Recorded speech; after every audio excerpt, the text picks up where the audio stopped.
Hello everyone, welcome to Kaayyoo Multimedia Network. As we have all noticed, since November 2020, Ethiopia has dominated the international media outlets for all the wrong reasons. We've been hearing reports of atrocities, mass killing, arbitrary mass arrest, and gang rape perpetrated by the Ethiopian government authorities and the Eritrean army in the northern part of Oromia. But is this something new, or is it something that is an extension of what has already been going on? So we're going to talk about this, and we are going to put things in context and see the implications to the Horn of Africa and to the rest of the world. And I've got Nagasa Sorigerba. I guess no one is a better expert in this section, in this sector. Nagasa Sorigerba is a UK resident, but before he moved to Britain, he worked as a founder of the Ethiopia Information Network Security Agency, INSA for short. That is the agency established by Abiy Ahmed. In fact, I guess Abiy Ahmed was the immediate boss of Nagasa Sorigerba, or the immediate supervisor of Nagasa Sorigerba, even though Nagasa Sorigerba was very well qualified, too more qualified in terms of academic performance than Abiy Ahmed. That's what I gathered from Nagasa's own friends. So, Nagasa, what is happening in Oromia? What is going on in Empire Ethiopia, the Horn of Africa? Tell us.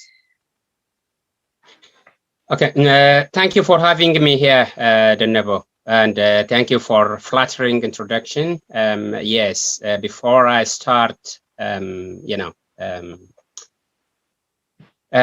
giving my own views and some expressions about what's going on in Oromia very recently. I thought it would be better to say a little bit about INSA. I don't want to go into detail about the establishment of INSA. This is not really the new, it's not new for Ethiopians, even though when this agency was established in 2006, Ethiopian people or people in that empire, including Oromos, were not aware of even the existence of this kind of very secure intelligence department. Yes, I was there from the very beginning when it was established, and I was one of the few, about 42 engineers who were graduated, and Abiy, his academic achievement at that time was not known, apart from he was one of the senior military personnel. In terms of academics, he started since then from scratch. So this INSA was basically established to assess and to jam, to control the information that is, moving around, to block the dissents and the political parties, nationalists, Oromos, even others. It has nothing to do with any other kind of purpose. At the time, it was actively jamming Oromo voices in all aspects, individuals, including political leaders, activists, in a way that they are not aware of how they were really monitored electronically. Yes, I was working there. So, sorry to interrupt you, Nagasa. So we're talking about the current Prime Minister of Ethiopia, Abiy Ahmed. Yes. Yes, we are talking about the current Prime Minister, Dr. Abiy Ahmed. Is a Nobel Peace Prize laureate. That is what the world know. But the good thing now is that the world is is scapegoating him now, and his friend Isaias Afwerki, who used to be one of the enemies that have already, waged war against each other. So the current situation in Oromia is that not just really about the current situation. I think it is really good to start from around the end of June 2020, when the prominent Oromo activist and Oromo right activist and the prominent musician Hachalu Hundesa's assassination. That was a political assassination, which we believe that this was orchestrated by the authorities. And this has been, lots of evidence have been gathered, and the oral evidences have been given that we have witnessed from the person who've been accused of wrongly, deliberately, to cover their own wrongdoings by the authorities. So since then, in Ethiopia, the political landscape has never been like before. Everything has changed, and that the reason, the problem we are really facing now as a nation, especially Oromo, is the continuation of all this harassment and the killings, arbitrary killings, summary executions, indiscriminate killings, detentions, gang rape, all this by the state security agencies and the military forces. So what is going on now is really things are not getting better. What we are seeing here in Tigray, the war that waged by the federal government against the people of Tigray, that has already started in Oromia before this happened.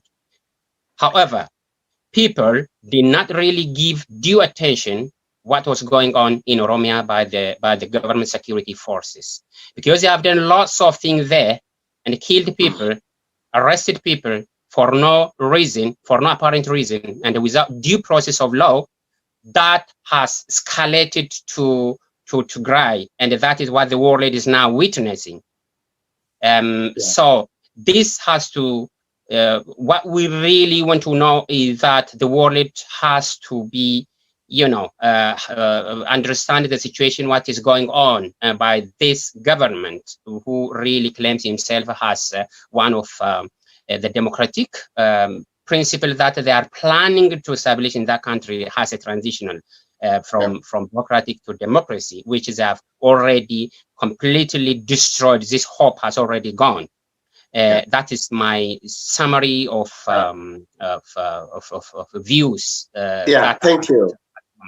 Thank you. By the way, our listeners and viewers, whenever we talk about Oromia, I think it is a good idea to introduce Oromia to particularly to the English-speaking viewers and listeners. Oromia is a country that has been colonized by Ethiopia, of course, with the help of French, Britain, and Italian colonial establishment of the day. Oromia is a country as big as United Kingdom, Korea, Israel, Switzerland, Belgium, and the list goes on and on. All these 18 countries put together. We're talking about a country of about 600,000 square miles, which, like I said, is as big as all of these 18 countries. And Oromo people have been fighting for freedom, for independence. And this fighting has been going on for decades and decades. It had already been going on before this Oromo Liberation Front was established in a very formative and pragmatic way in 1970s. So, Nagasa, you mentioned the assassination of Hachalu Hundessa. There are some indications that Hachalu's assassination is indirectly linked with the Black Lives Matter movement, because Hachalu's assassination and the assassination of George Floyd they both took place, within a few weeks time after one another. And it is also indicated that Hachalu Hundessa spoke against the statue of Emperor Menelik. Emperor Menelik was the Ethiopian emperor who participated in the Scramble for Africa, signed lots of treaties. We haven't got time to go through all those treaties. And Emperor Menelik was a slave trader, and there are massive evidence that suggests Emperor Menelik was heavily involved in the slave trade, and he held slaves, 200,000 and around 200,000 slaves at one point. So it was against this atrocity, against this emperor that Hachalu spoke, and that angered the Ethiopian government authorities that had already been irritated by Hachalu's way of portraying art, Hachalu's way of creating awareness. So what do you make of that? Is it really related? How is it related to? Thank you, Denebo. I think you've said a lot about this. Yes, Hachalu is one of the eloquent speaker, and really is someone who fought forefront, and his songs were the soundtrack of a Oromo revolution since 2014 or 15 until 2018, when the current prime minister, of course, he's not prime minister now, I can say it's the ex-prime minister of Ethiopia, even if he was not really selected, he was handpicked. So Hachalu is a very, very important figure in any Oromo political movement in bringing the previous regime, EPRDF, down to its nail. Which the authorities now claiming that they are the one who really fought against it, and then completely abolished the system of TPLF, where they were part of the system, which we do all see it with lots of evidences. So Hachalu, yes, like you said, he clearly, in black and white, spoke against the statue of Menelik. Because Menelik, Emperor Menelik II, was the one who formed the current day Ethiopia by force, based on violence, killings of Oromos, by mutilation of amputation, mutilation, execution, beheading of Oromos. So that is how the current Ethiopian has a geography, like as emperor. Of course, we don't say it country. People may call it Ethiopia as a country, which I do not really agree with it, because Ethiopia is not basically it's a country. It is an empire. It is an empire. It's a very difficult to democratize empire, by the way. Empire. Yeah. So Hachalu's days and the political assassination was directly or indirectly, because people have already angry. The people who really want to bring back the system of Menelik back to Ethiopia, the idea that had been running 150 years ago, to bring it down to present-day Ethiopia, which Ethiopian Oromos do not see themselves in it. The southern nation, the nationalities do not see themselves in it.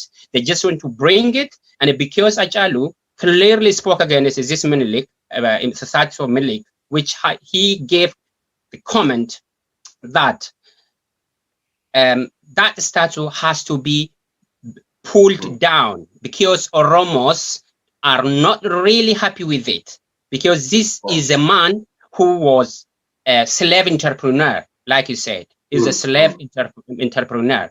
Who were the slaves at that time? It's Oromos and the southern nations.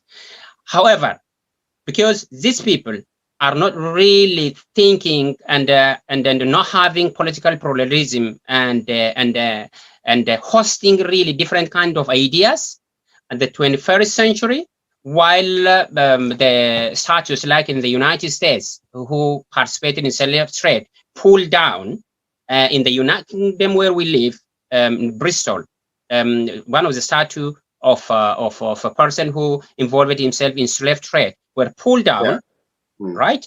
and all nations involved in that, because they just want to have oneness, like unity, because they just want to continue to live in their country with harmony. What we lack is this in Ethiopia, because people who really want to have it Menelik's political legacy to bring to even today, they just want to stick to that status and to that system. But Oromos do not even see themselves as Ethiopian, and they do not even hold the empire's flag. Oromos, you don't see in any kind of Oromo struggle that when they just have it, the empire's flag in their hand is as part of resistance. They always have it as their own flag, because they had their own system of governance. They were incorporated, annexed in Ethiopia by violation, by the barrel of gun. That's why, where is this Menelik statue erected? It is at the umbilical cord of Oromia. It is at the center of Oromia, called Finfinne. Look, this Oromos think this is an insult for them.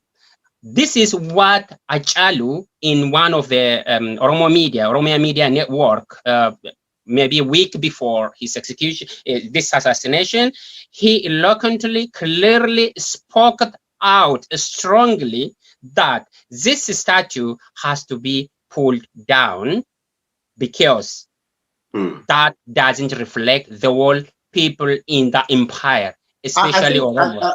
Sorry, Nega. I think in addition to that, I think Achalu's views is a view of all of us, is the fact that like you mentioned earlier, the statue of Edward Consul was pulled down in public in Bristol, which is only about 15 miles where I live. And there are so many other similar statues that were pulled down in London.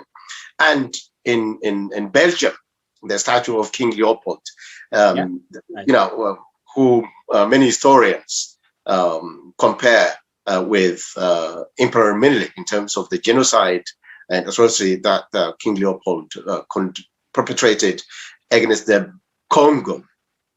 So where the link is here, the Western political powers, the Western nations, have now admitted it was the wrong thing. Slavery is the wrong thing, and these statues, whether it is the statue, we're talking about the statues of Edward Consul or those in London or in other parts of Europe,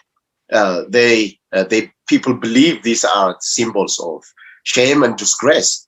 However, it was not Edward Consul who went to Africa and captured slaves at gunpoint and transported them. It was the likes of Emperor Menelik, whom many claim was the father of Africa. There's Richard Parkes in one of his books. He gives a figure that hundreds of thousands of slaves were owned by Emperor Menelik at one particular point, and these are the people who were commodified, who were shipped like items to the Western world. And so it doesn't really add up. It doesn't give sense for the Western political powers to remain silent or turn a deaf ear to the crimes that were conducted by Ethiopian emperors, and those crimes that have continued to be perpetrated. So the timing is quite so interesting, isn't it? We went to London for demonstrations, and all these things were happening at the same time globally, but the issues of the Oromo didn't get to go on the headlines. And something very interesting in London, even though it was not that big, the Africans, the angry Africans, pulled down the statue of Emperor Haile Selassie in Wimbledon, London, wasn't it? Yeah, in Wimbledon, yeah.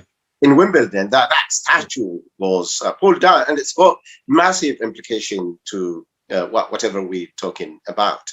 It was not just, even though some people tried to to paint a picture of, oh, this is antisocial behavior, some bunch of people, criminals, pulled it down. It doesn't really make sense. That is the act of criminal. If that was the act of criminals, then the pulling down of the statue of Edward Kossel is going to be act of criminals. And that of Belgium, which the Belgian government removed, is act of criminals. And I was going to ask you, at about that time, the Oromo young people occupied the Ethiopian embassy in London, and they even pulled down flag Ethiopia and replaced it with flag Oromia. And that kind of public disobedience, that kind of protest expanded throughout the world. Similar things happened in Germany, I guess, and also in some other part of the world as well. Can you say a few words into this, and what would this mean? What is the implication of these kind of activities in diaspora to what is happening in Oromia? Okay, thank you. The world has been watching the major Oromo protests across Europe and in North America following the political assassination of our beloved artist Hachalu Hundessa. And following that, the arrest of prominent Oromo political leaders by covering this up by the authorities, because this has been it's a blame of finger, or just always pointing toward this Oromo people and the Oromo nationalists. So following his assassination, like I said earlier, the political landscape in Ethiopia has never been before, and it will not be the same even in the future. This will never, we don't really take this as simple as they have thought before this happened. So during this demonstration, two major events which we have never experienced happened in London, in the UK. Yes, the demonstration that we've been conducting and participated was not the first time. We almost have been demonstrating for over decades in Europe, because the successive Ethiopian government has never been friends of Oromo, because the country was established based on abusing and ridiculing Oromos at large. And the system itself was against Oromo, because it was established by invasion and violence. So that is a result which is really rolling down to our age, or to this generation. But these two major events, like you mentioned, was that the demolition of the statue of Haile Selassie in Wimbledon, because I think the world know that Haile Selassie had been living around in Wimbledon since 1936, following the invasion of Italian. He came to the UK and claimed asylum. Yes, claimed asylum. He lived there for 5 years, ran away, and he was one of the card king at Oromo Sea. And he himself had a group of slaves where he was really proud of it, that having some those people of like servant. And he claimed himself as someone who's been sent as a Messiah from God. So, but we have never accepted, Oromos have never accepted, because it was always Oromos were oppressed by this king. So, demolishing this king cannot be a crime. If this is a crime, like you said, other act of demolishing and taking action against the people who've participated in slave trade across the world, like we witnessed and you mentioned in detail earlier, would have been a crime, but that's not a crime.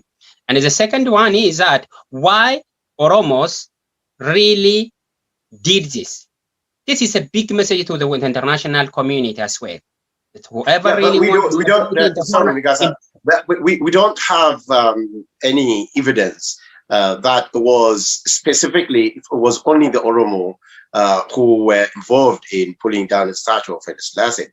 I've been gathering evidence that any angry Africans could have done it. Was what might have been what we know about the statue of Haile Selassie is that people of Black heritage who were dissatisfied, who were furious about the Ethiopia's involvement in slavery and slave trade, took it to the street. So it would have been demolished by any rational thinking Africans. Would you not think so?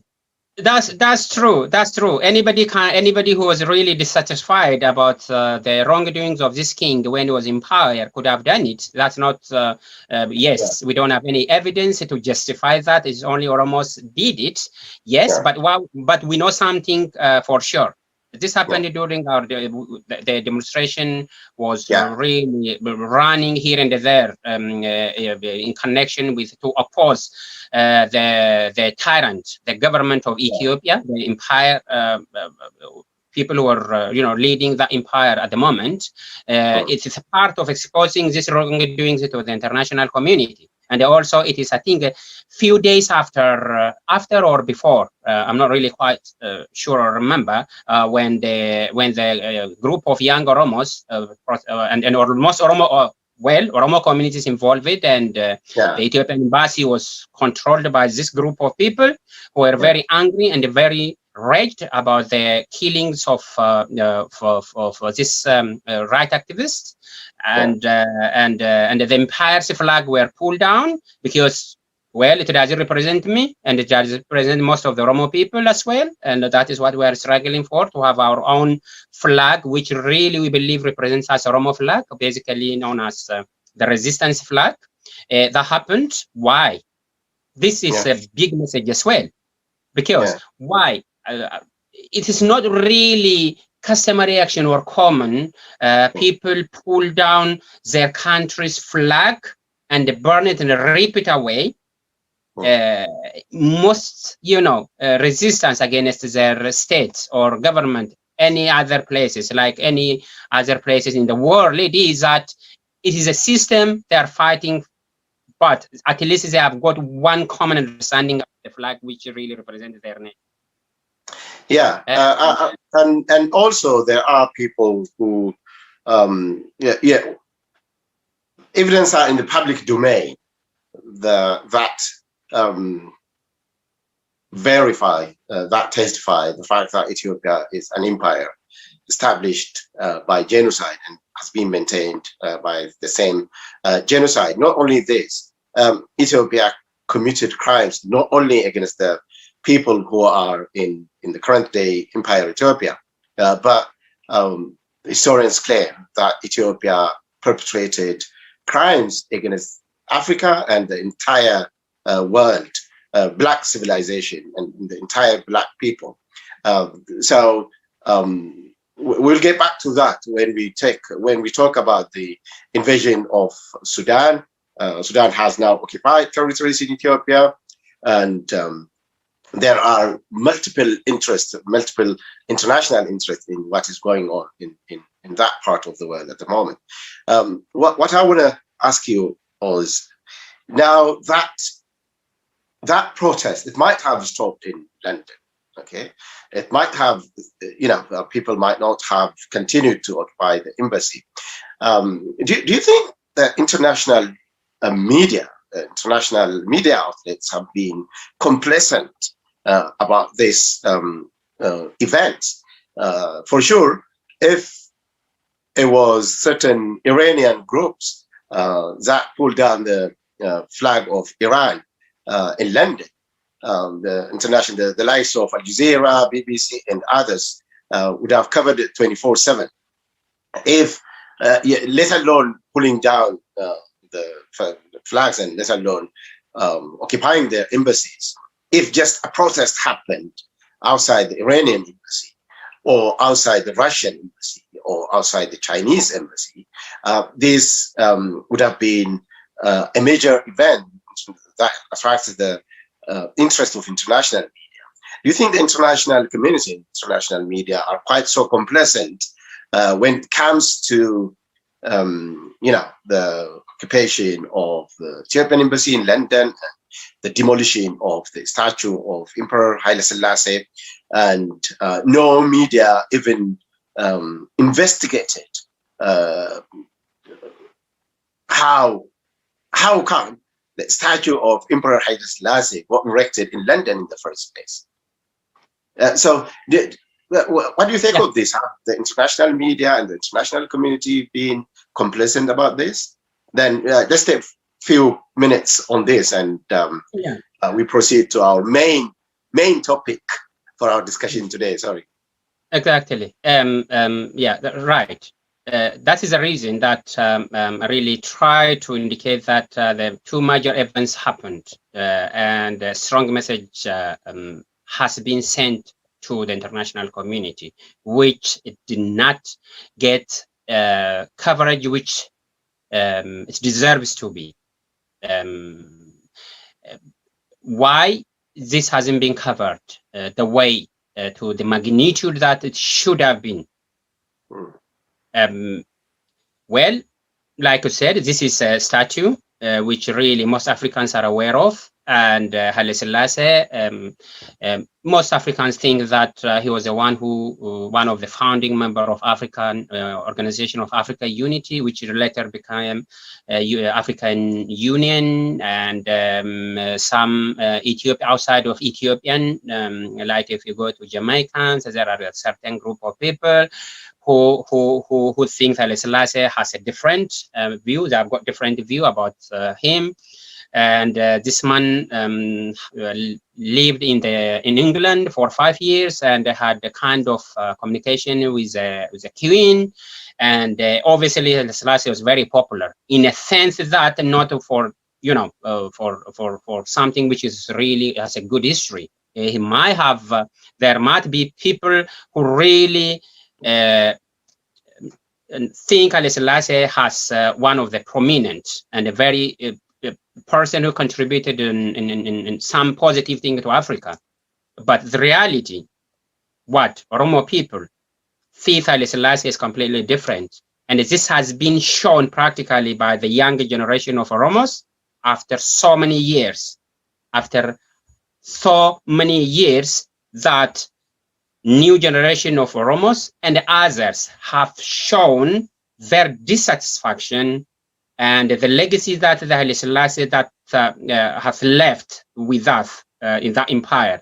And because of the current government was trying to promote him, which is really that we, as Oromos and others subjugated people, do not really want to take it for granted as a good legacy. Then why the international community really want to give it very deep ear? Not only the international community and the medias, and not only international medias, about the local medias as well. It hasn't been really done lots of investigation, and that did not be taken has something which had to be investigated. And when the flag of the empire's flag, which is Ethiopian empire's flag, pulled down, this was not really something which is some.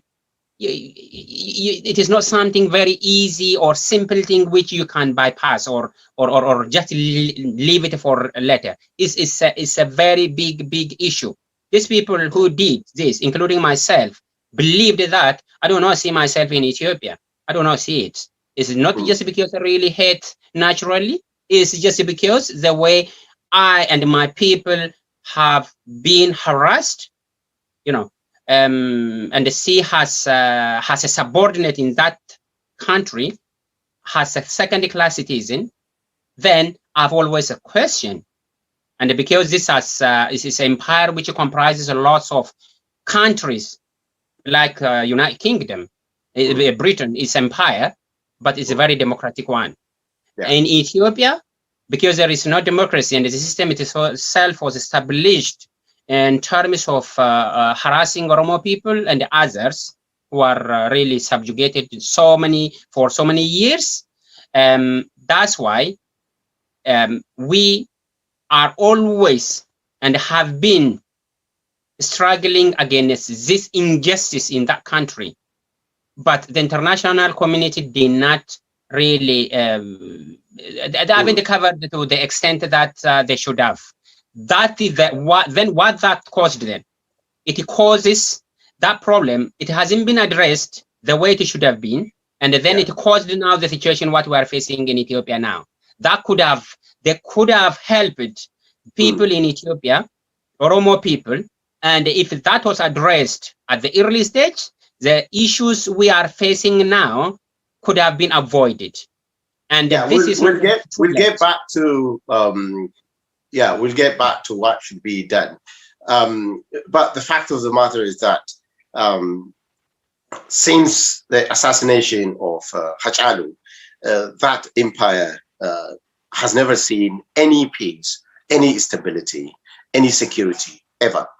Even though, you know, the atrocities have been carried out for, you know, decades, the assassination of Hachalu created a kind of turning point, hasn't it?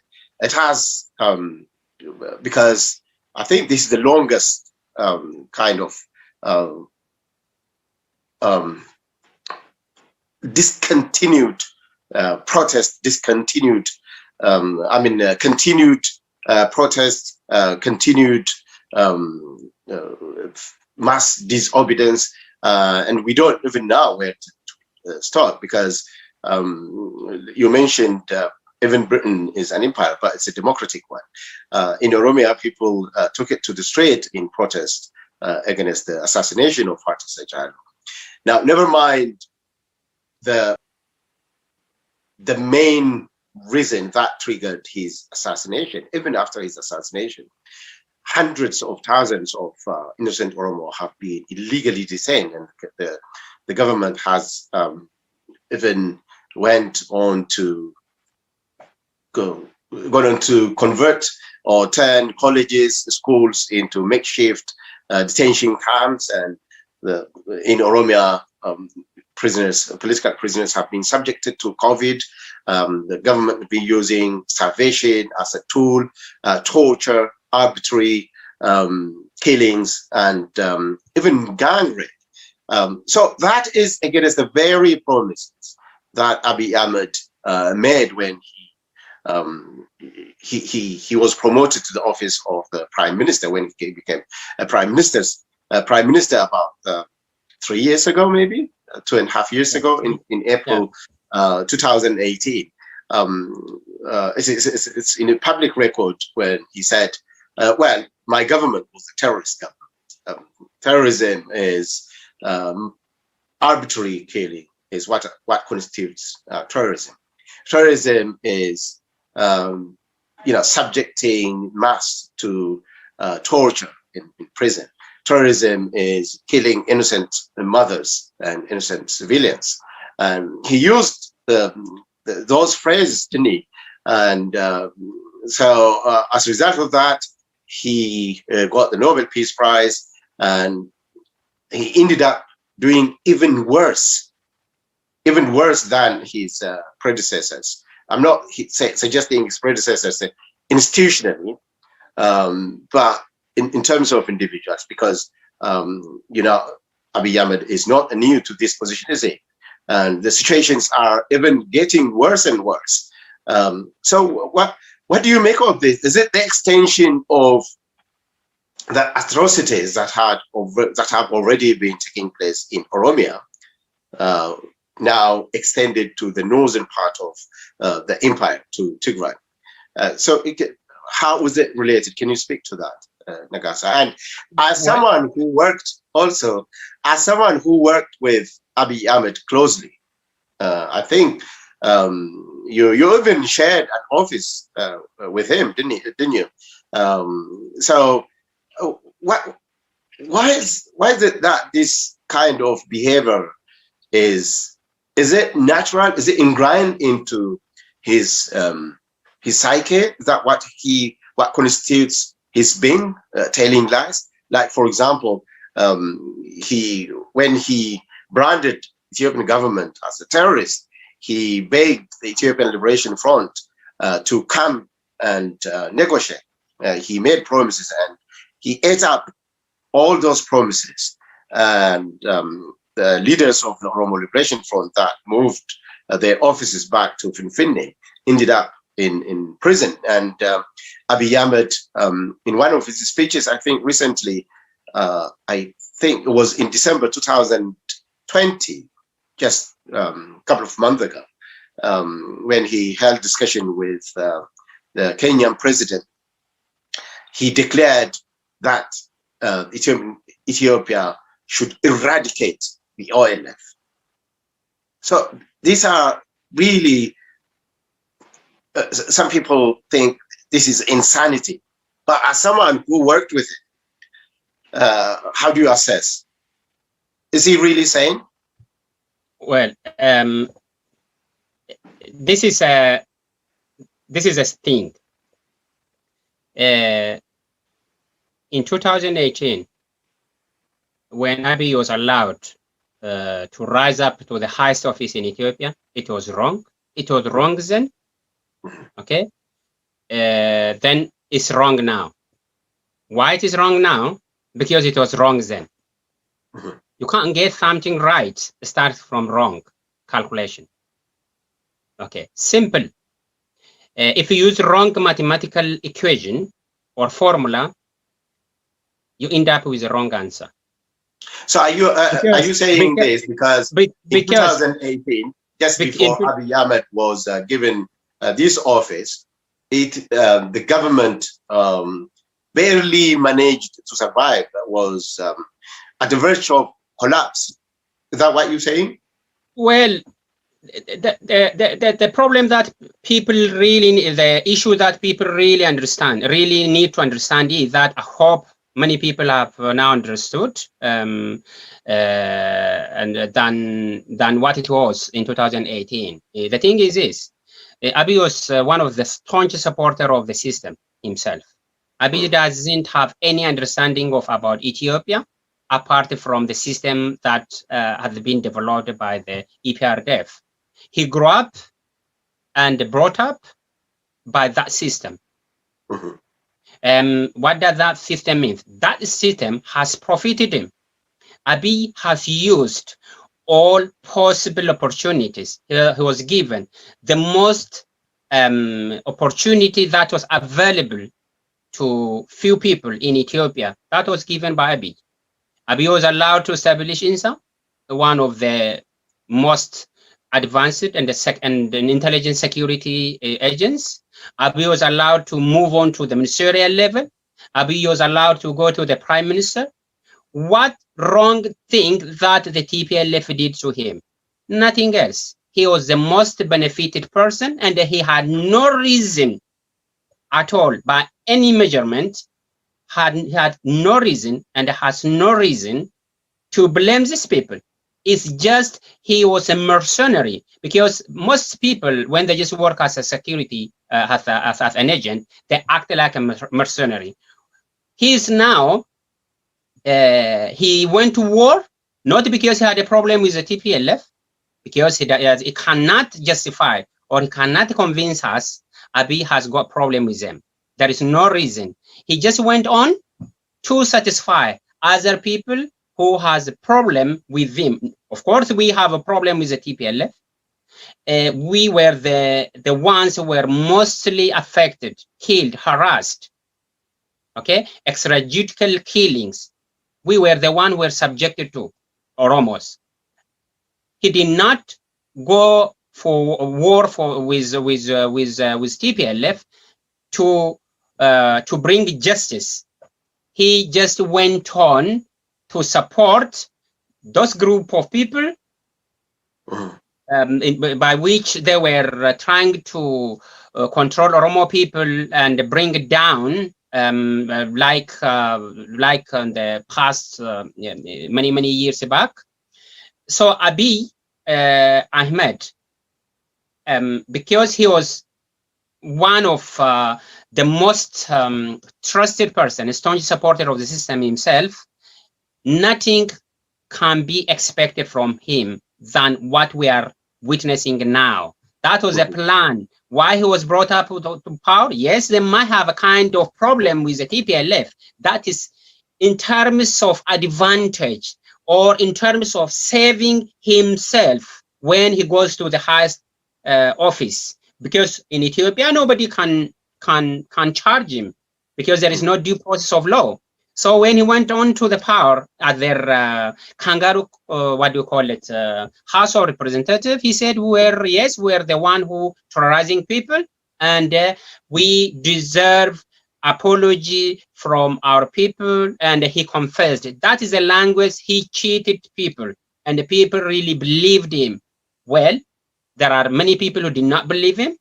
In terms of, for example, most Oromos and the politically active people did not believe him, and some they were believing. There were some who believed him, and gradually, after loss and the loss of harassment and extrajudicial killings, no process of law, no, the broad daylight human rights violations, which is rampant now in that empire, especially in Oromia. The system has never changed itself. It has never been reformed itself. We have got issue not with individuals, Hassan Oromo. My issue is with the system. Even if you bring someone who believes in democratic system, he cannot change himself that on his own, because the system, it has to be abolished. Well, because you said we're gonna, what is that to be done? We can discuss when we are there what I think should really help to get out of this mess and the problem, especially from what you're saying, Nagasa, you're saying, obviously Abiy joined the TPLF force in the early 1990s when he was a very young boy. And, when he was a teenager, yes. Is what he claimed. He was brought up by the TPLF, and he was even called the right-hand man of Meles Zenawi. So, but he ended up stabbing TPLF in the back. Well, I'm not advocating for TPLF. TPLF committed many crimes, one of which being crafting Opidio and imposing it on the Oromo people, as a result of which the likes of Abiy Ahmed being produced. So effectively, Abiy Ahmed stabbed his own people, the very guys who did him a favor, the very guys, in fact, that voted him, voted for him when there was a kind of election within the party. For him to become a prime minister. In fact, all that was as a result of the very firm action taken by the Oromo public. Then he went to the office. For what good reason? You know him. And when he stabbed the TPLF in the back, he's conducted what amounts to genocide against civilians in Tigray, and he did all this with the collaboration of Eritrea. Isn't it ironic? You know, in 1999, 2000, Abiy Ahmed was a colonel. He was combatant, wasn't he? He fought the Eritrean army, and now he's got that very army he fought against, invited them to occupy Tigray. And now the Eritrean army are reportedly conducting genocide. And we've seen international reports stating that about more than 50,000 innocent civilians have been killed. So what is strategic common goal that Abiy Ahmed and the Eritrea's President Isaias Afwerki, some people call him the president of Africa's North Korea? Yeah, well, I think it is good if we start right after, immediately after Abiy Ahmed became the Prime Minister of Ethiopia. As we know, and the world also know, there were lots of countries who involved to bring peace between Ethiopia and Eritrea. Lots of renowned international communities, organizations involved to bring peace between Ethiopia and Eritrea. But that did not go well. And because of that, there was no war, no peace zone created by the United Nations Security Council, where the militaries were like a zone where people were not really free to move until Prime Minister came to power, but Dr. Abiy Ahmed came to power. Then, how on earth Abiy Ahmed, who never had involved in any kind of peace talk, someone who did not have any kind of experience, even in many ways, and succeeded in bringing peace between Ethiopia and Eritrea in a very, very short period of time? Was he the most talented than any other peace, organizations which were really participated in this kind of thing across the nation, internationally, between different nations, different countries, lots of prominent individuals, organizations, and countries involved to bring peace and stability between Ethiopia and Eritrea. But that did not go, as we all know. How? Then why he became really successful? No, he was not really talented, and the peace talk was not really something which Abiy could have taken the credit. That was wrong.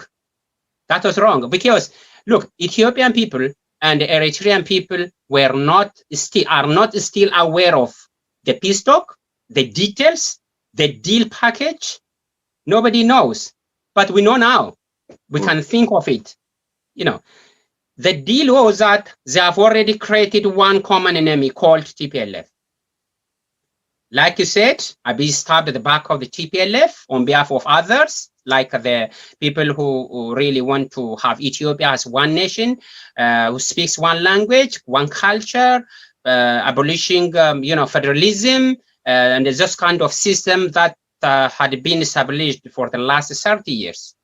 So they have created common enemy called TPLF, because the war was conducted by the TPLF during the Ethiopian Eritrea war from 1998 to 2000. Because in that EPRDF, in that organization, TPLF was a powerful one. So everybody blame of finger was always to TPLF. Like you said, I'm not advocating for TPLF, because TPLF, of course, they deserve to have this kind of thing, even though this is not the right way to bring people to justice and to serve. This is not the way you should serve justice, not by killing. That is another point of discussion. We may discuss it some other time. So, very good. Because this is the point now. Because Abiy has promised Isaias Afwerki to attack TPLF. Then, when he promised him, he created the false peace talk and the stability, which is not going to be last for longer after all. And then they just became friends, isolating Tigray from Ethiopia and sandwiching in between, and squashed. The aim was, they think that they were trying to dissolve that organization or TPLF and with its system, but unfortunately that did not happen. It did not happen. What happened is that now at our watch is that the war was protracted to like international in that region, including Sudan, and the civilians are attacked, and broad daylight gang rape, and using rape as a weapon, and execution, summary execution, ethnic profiling. It's not TPLF who've been really badly hit from the war. It is innocent people of Tigray, which they deserve voice by anybody. It is about humanity. because one thing we know, if Eritrea and the Somalian force did not participate in this war, that was the obvious one that the Ethiopian force couldn't really resist TPLF force, because the Northern Command is one of the giants, and of 4 commands, 3 of them add up together, and they cannot equate with the Northern Command in many ways. This has got its own reason, because the sovereignty of the country was under stake on the northern side because of Eritrea, the conflict between Eritrea and Tigray. That's why the command post has been established very, very well in many ways, including the modern equipment, including radar, jamming system, everything of the country's military forces, well advanced one, well trained in terms of number, in terms of any military sophisticated equipment. Because Abiy knew this, because he knew that he's not going to challenge by his own force, he had to have invited Eritrea to invade his own country, Tigray. You see, that is where they stuck now, and they could not get out of it by kind of normalization now. So that's why this man is really, really playing a dirty game. Even not only with the Tigray people or Oromo people, he's also playing dirty game with the international community, including the United States, UK, International Red Cross, humanitarian organizations, UNHCR. They are now pointing towards Ethiopia and Eritrea, because you said, like you said, Eritrea is Isaias Afwerki is called like the North Korea of Africa, where people are not allowed to move freely, where there is no political party which has have a different kind of opinion, an alternative opinion for their own people.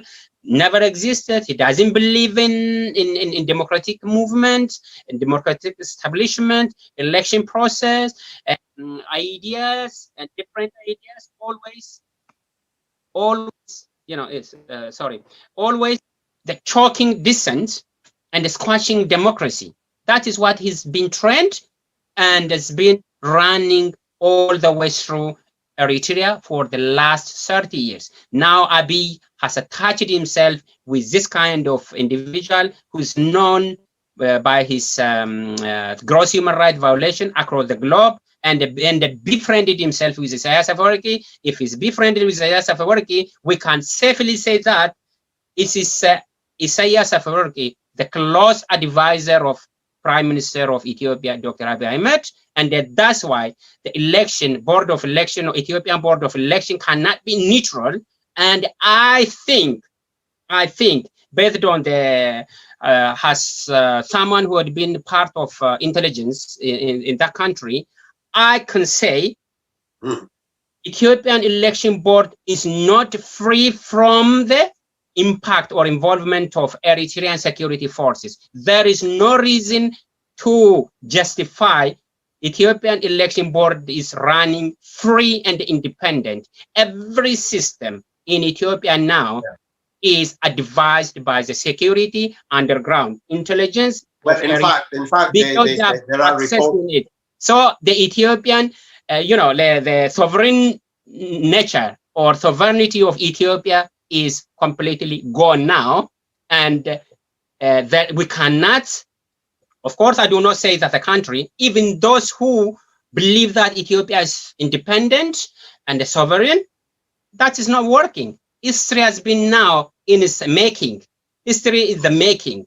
You cannot say since 2018 up to now, nobody genuinely claims that Ethiopia is a sovereign country. It is invaded by by foreign invasion. Ethiopia is under the foreign invasion, by the full scale, including military, security, advice. Ethiopia is under invasion, and it is shame those people, individuals who say, to have Ethiopia in the future and believe that Ethiopia as a country, it's a shame to see this, and Ethiopia is under invasion. Fully, Ethiopia is not free, and I do not expect there is a free and fair election in Ethiopia by any means Even if all political prisoners are released, the election cannot be free. Why? Because the Eritrean president himself strongly said in the media that it doesn't believe in federalism in Ethiopia. It doesn't believe that having different opinions, having different political groups, it doesn't believe it. If it doesn't believe it, what do you think he's going to advise the government? He advised to kill all these people in prison, political parties to kick them out of the country, to kick them out of the election process, and nothing will happen. Look, I've served Eritrea for over 30 years now, and nothing will happen. Do this, don't do that. That is the way Abiy is getting advice. So people has to be aware of. People have to be aware of this really, this kind of theoretical aspects the two individuals are playing. What they are talking and what they have advised and what they were, doing mutually together. The two nations are not aware of it. If they think they are the leader and a public servant, there is nothing which they could have hid from, their own people. Nobody knows. And the meeting always is a closed meeting. Isaias Afewerki, one of the shame things that Abiy allowed in Ethiopia, because I'm not advocating for Ethiopia, that is what I need to make it clear. I'm advocating for Oromo people, and I believe that Oromia is a country, and I'm a national of Oromo. That is why. Right. Okay. Let's come back. Coming back to Oromia. Sorry for interrupting. Yeah. You mentioned people should be aware of this. People should be aware of that. As we speak now, we've got several tens of thousands of innocent Oromo languishing in various prisons illegally for no fault of theirs. Perhaps the international media now is, reporting about the hunger strike. That's only the tip of the iceberg. People are only mentioning those figures with high political profiles. But at every village, at every corner, at every town and city of Oromia, there is arbitrary arrest, even now taking place. And as we speak, we'll be receiving reports of arbitrary killing in eastern part of Oromia, in western part of Oromia, and up down the country.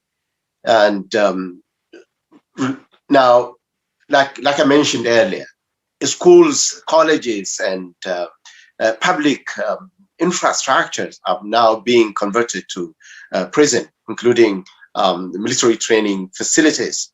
That is, never mind the COVID. So what should be done? What should now let's focus on the Oromo. We might get back to this topic another time. We will talk about Sudan. Sudan has claimed its territory that was taken away from Sudan during the colonial period. And there is this, ticking time bomb, just waiting to go off.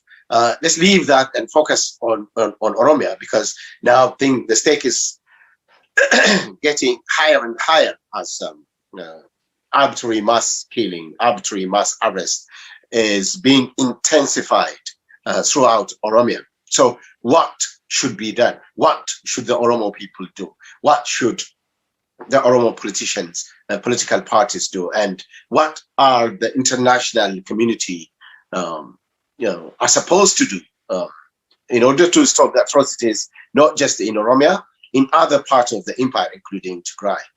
What are your take? What should be done? Okay. I think it's a very good question now. The thing is, what is that we learned from past and present as Oromos? What is that Oromo political parties, or organizations, or group, or individuals, including activists? What is that the lesson we learned from the past? that is very important to draw conclusion what has to be done. That is very, very important. Look, almost there are some intellectuals Oromos who believed democratization of Ethiopia, in which Oromos are really become safe, democratic, and the rights respected, their resources can use their resources the way they wish to do. That did not happen for so many years, starting from, for instance, Dr. Riley Fida established the kind of organization, I think Ethiopian something. Yeah, he was working and organized himself with a group of people for the right of Oromo within Ethiopian context, which means they did not question about their Ethiopianism. They did not question the way Ethiopia was established, and they draw conclusion that okay, let's think Ethiopia's Oromos as Ethiopian national, but let's fight for the equality. But that did not even work, and that continued up to present. If you look at the political activists and the leaders in prison, some of them, to mention few, why on earth Bekele Garba had to be arrested? He doesn't deserve. Why on earth Jawar Mohammed had to be arrested? They have never fought to disintegrate Ethiopia. They have always fought for the existence of Ethiopia, for Ethiopianism, but even in the expense of Oromo. Yes, on the expense of Oromo, in which they believed the right of Oromo people will be respected. They do not deserve. What lesson do we learn from this? What lesson these people, while they were in jail and a hunger strike, and where the Ethiopian government let them to die, and they denied medical access, which is a human right?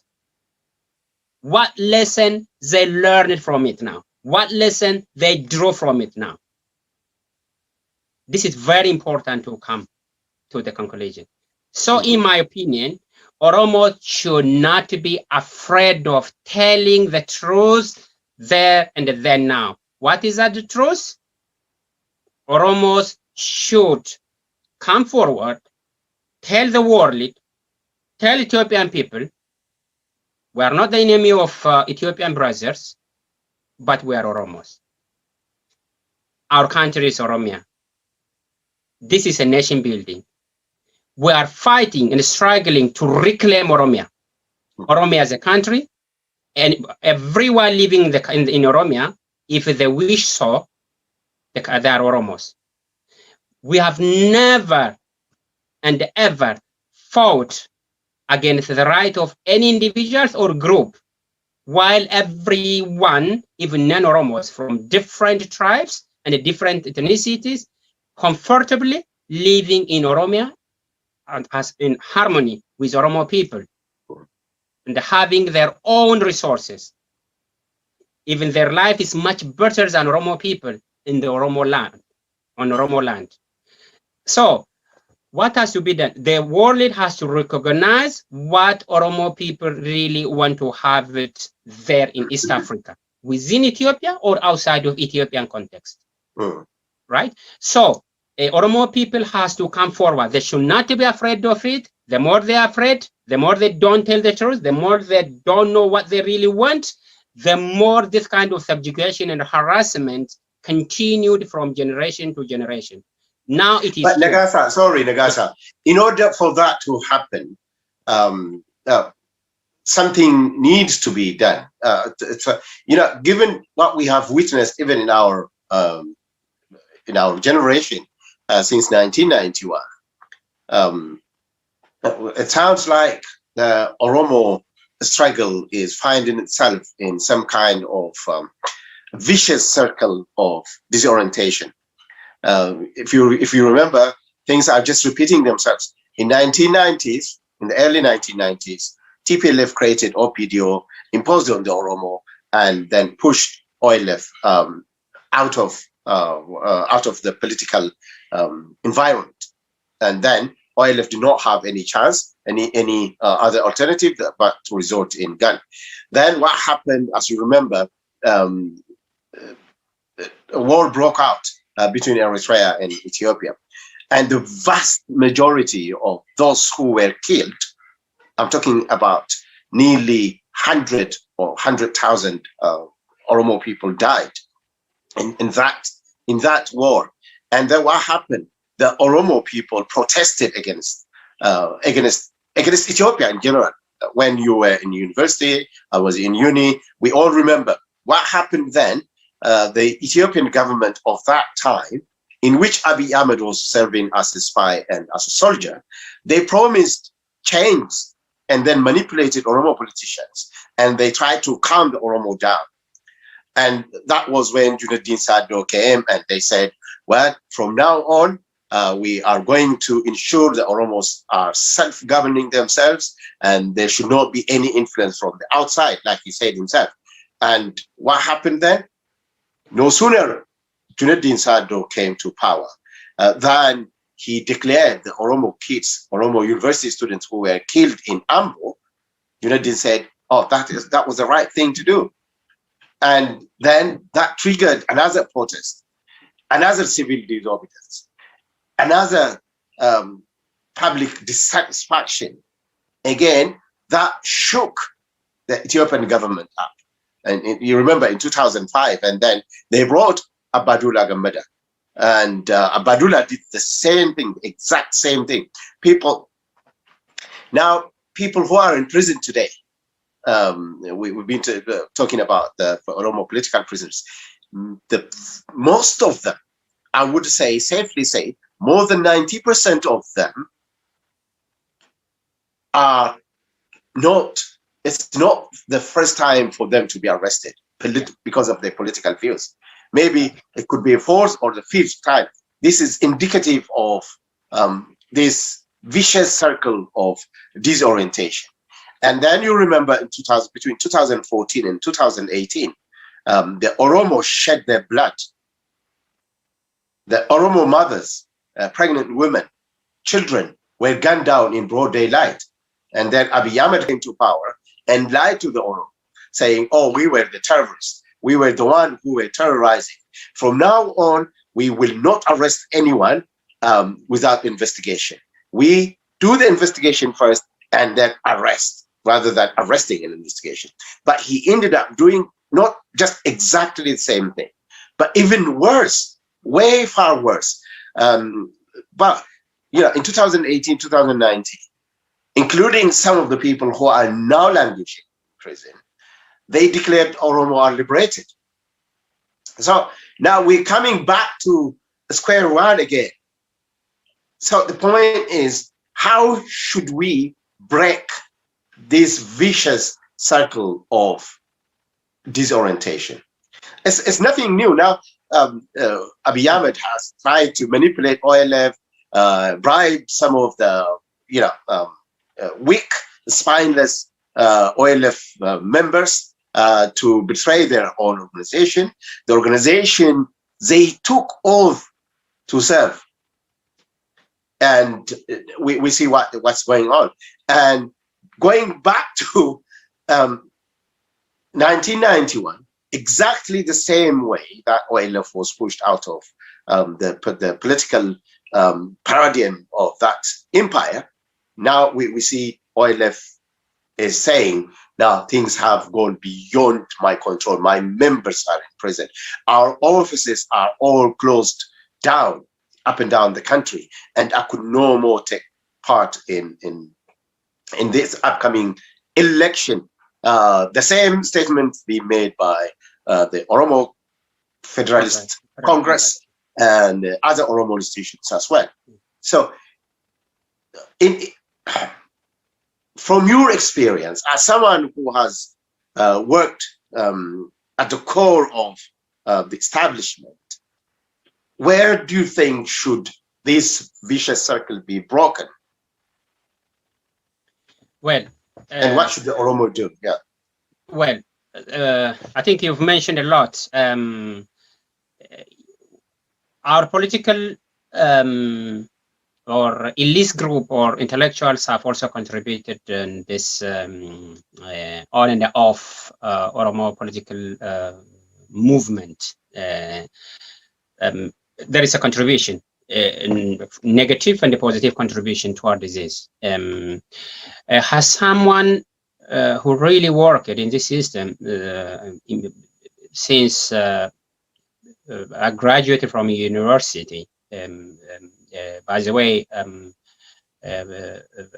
right after graduated from university in 2003, around November 2003, and then after just about 2 months, I got employment in January 2004 at Ministry of Defense, the head office, the Engineering Research Center. Then it is from there that we moved on to INSA when that intelligence sector was established. So throughout my work experience in Ethiopia, I had a chance to know this political machination that this group, of course, this is a group who didn't have any kind of mercy and a kind of compassion for people who have different opinion, and they were the most dangerous political organization, and they also called themselves government, an elected government from the very beginning. Always, all the system was against Oromo political system.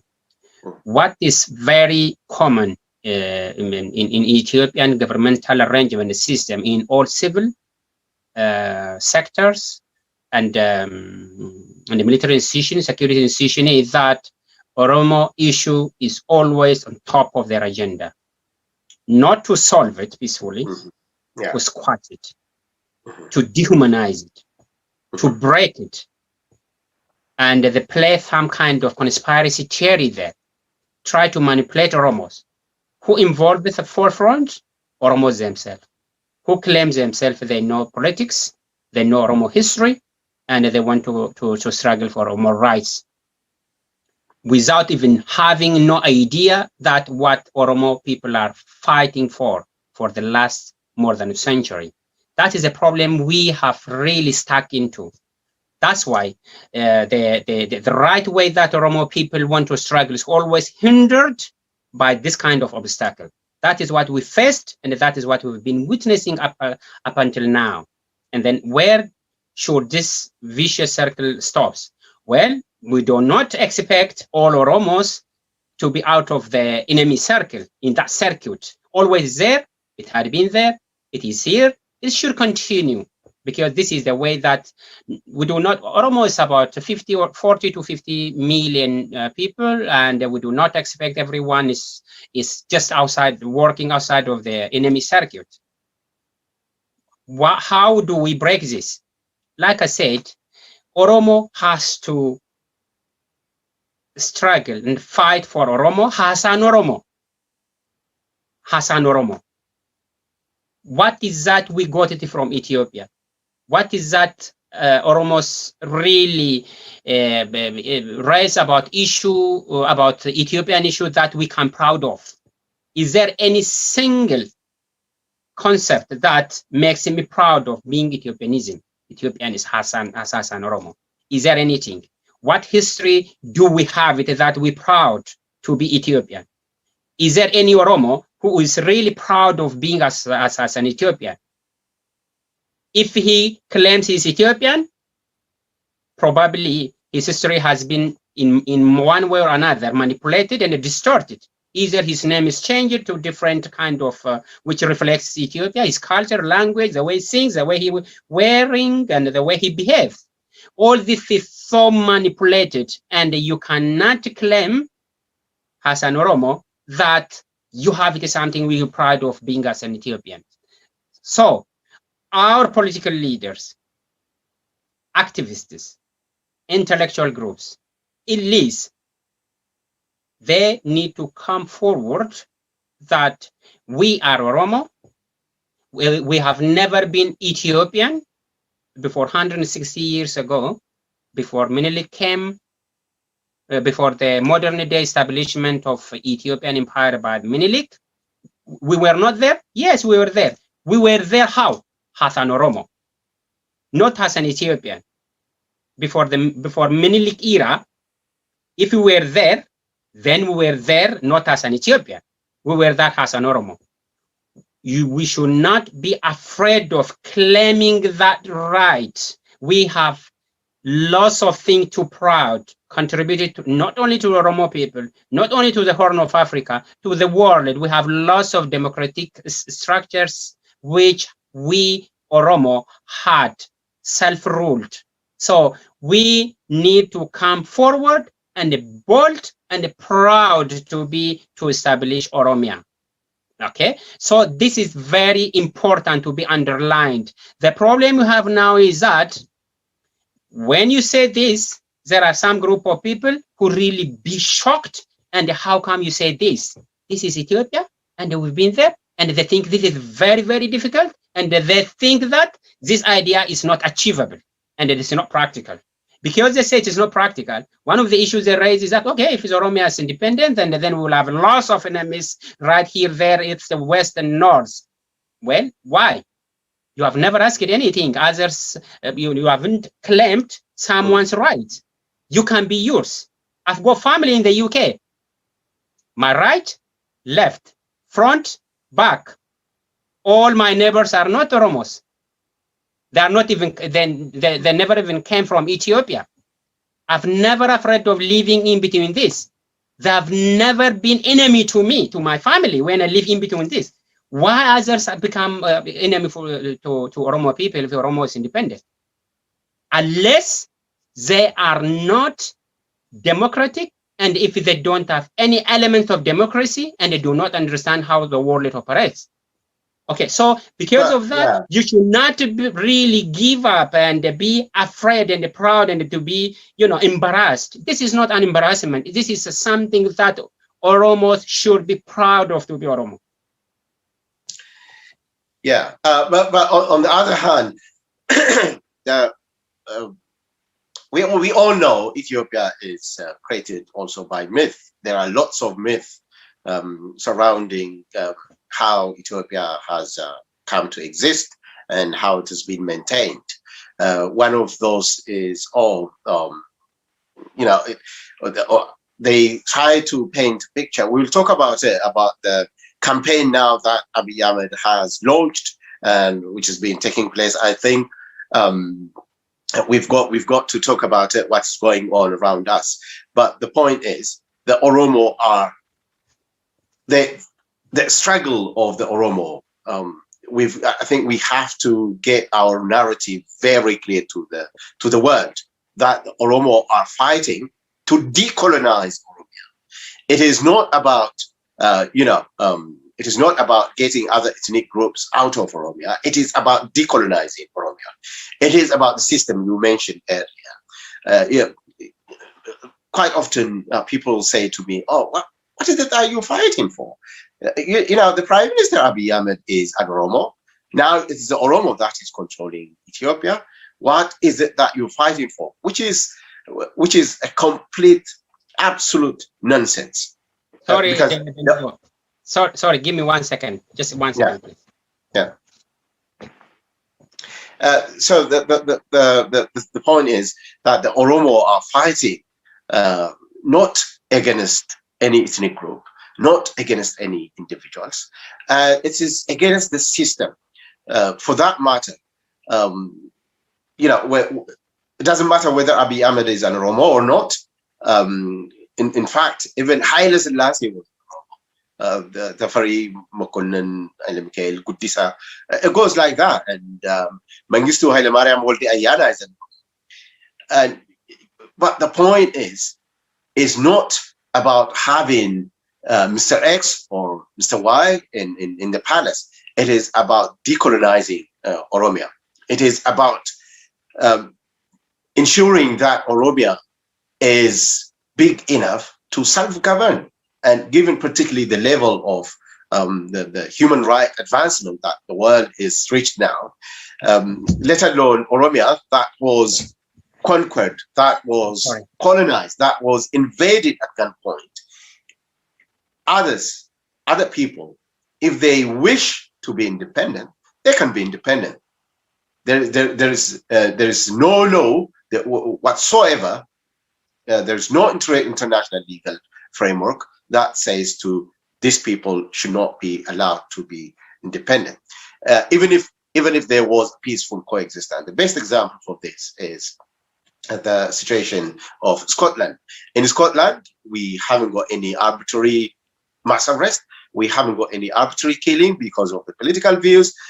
We haven't got any atrocities taking place against the Scottish people because of their identity. But still, they are claiming, they are demanding Scotland to be independent. Why? Because that is what they are entitled to. The way UK is responding to it is different to how Ethiopia is entertaining these kinds of questions in the first place. So that's one. The other thing is Oromia is big enough to be independent, to stand in the world stage and give whatever it's got to the world and offer whatever Oromia got to the world and receive whatever the world could offer to Oromia. There is nothing that could stop Oromia to become independent. Like I said earlier, Oromia is as big as 18 countries put together. Countries such as Britain, North Korea, like I said, Israel, Switzerland, Belgium, Lebanon, and the list could go on and on. I calculated it and I came up with 18 countries whose land size, if all put together, is less than the size of Oromia. So whether historically, legally, and including, by the way, the Ethiopian constitution of the Federal Constitution, Article 39, but even by virtue of that, Oromia is big enough to become independent. And the reason why I'm suggesting this is because Oromia tried to transform Ethiopia. The Oromo figures, the Oromo people, they sacrificed their lives for years and for decades and decades. We couldn't get out of this vicious circle. And the Oromo people have paid their blood and bones in fighting against Eritrea. And it's interestingly, Eritrea itself was a country that emerged out of the scramble for Africa. It has become a country because Emperor Menelik cut part of Tigray and part of Afar and sold it over to Italy. And then when Italy was defeated during the Second World War, Britain liberated it, and then Ethiopia annexed Eritrea again. And in order to maintain that colonial annexation of Eritrea with Ethiopia, it was the Oromo who shed their blood as the largest nation in the empire. Sudan today is claiming it is territory, the territory of Sudan, that Emperor Menelik and the British colonial establishment took away from Sudan and incorporated to Ethiopia. Now Sudan is claiming tomorrow the Oromo should not pay blood fighting the Sudanese people. That's where the things are heading. So the reason why Oromo should not inherit, should not remain, should not make Ethiopia to remain in Oromia is because of this disgraceful nature of Ethiopia. It's not just because the Oromo people are dying. It's not just because we are suffering atrocities at the hands of the Ethiopian government authorities. It's even more than that. The question, the demand that the Oromo people are making are of multiple layers. So the point is, how do we achieve this? I think this is the discussion we have to leave it open-ended because there are things that the Oromo political parties have got to do, the Oromo elites need to do, the international community need to do. But the point is, in order for peace, stability to prevail in the Horn of Africa, and particularly in the Empire of Ethiopia, something is crystal clear. Ethiopia should leave Oromia. Ethiopia should leave Tigray. And if they so wish, these countries could come up with their own arrangement to live together. There's nothing that stops people from living together. The best example, again, for this is the states of the former Yugoslavia. Yugoslavia disintegrated. There is no Yugoslavia today. But Ethiopia is now finding itself in a very similar position that Yugoslavia was in 1991, 1992. But the Serb, the Croats, the Croatians, the Herzegovinians, all these countries, the Slav, all these countries that have become independent, including Montenegro, that is becoming part of Europe, they are living together in peace, in love, more than ever, more than when they did, when they were merged in Empire of Yugoslavia. So the question remains for the Oromo. I think we have to carry on making this discussion. But first thing first, these atrocities need to stop, and the international community should not risk moral bankruptcy. The international community should not risk moral bankruptcy. By that, what I mean is, whatever crime is perpetrated against Oromo civilians is a crime perpetrated against every nation that have signed up for the, whether it is the International Declaration of Human Rights, all treaties and covenants, every country that believes in human rights, whatever is being done against the Oromo civilians, whatever is being perpetrated against the civilians in Tigray, is a crime perpetrated against the international community. Yeah. And the international community has got to act now. And I think we've run out of time, Nagasa, if you want to take a minute or two to wrap this up. Yeah. Okay. Thank you, Denebo.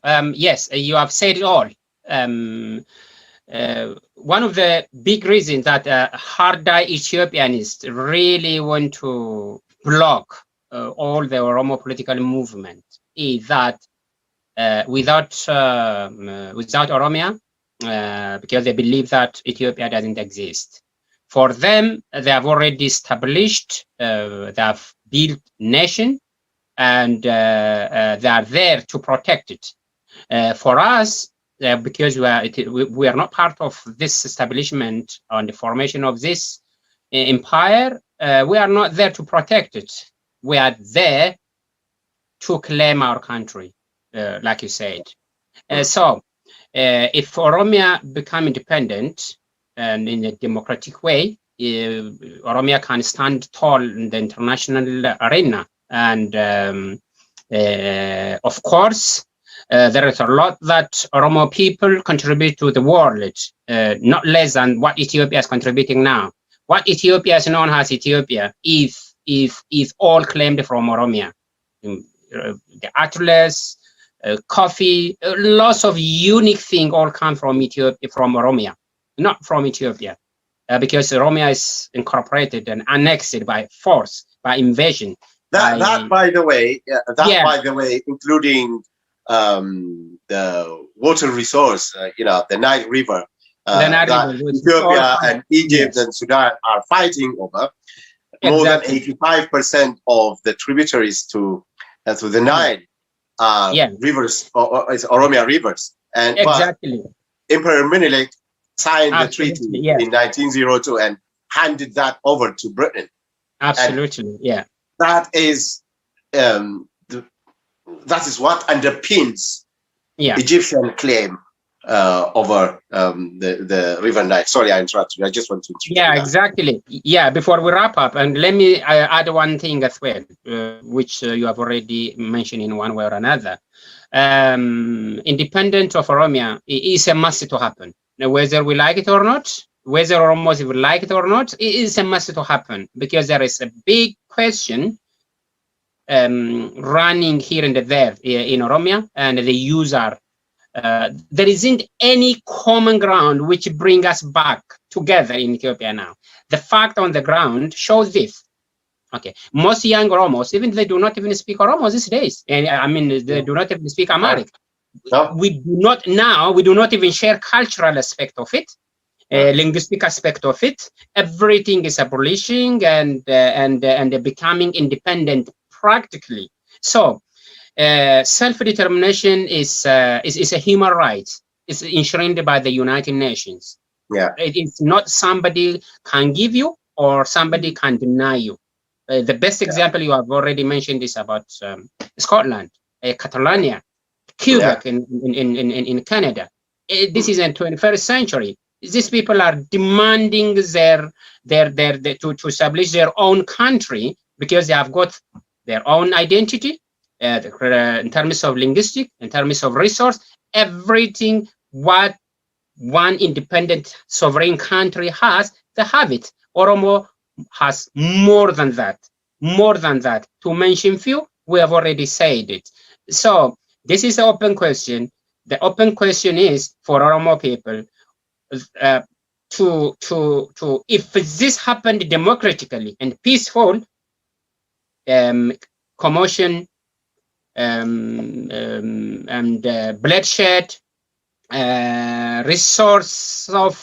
misuse of resources, unnecessary killings, all problems can be avoided if this can be done in a safe way.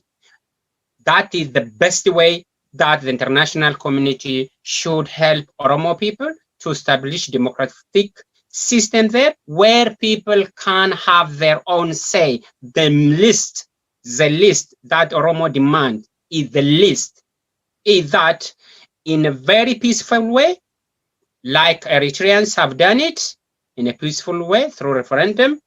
That is a list, but Oromos should not and will not demand any help from diehard Ethiopianists.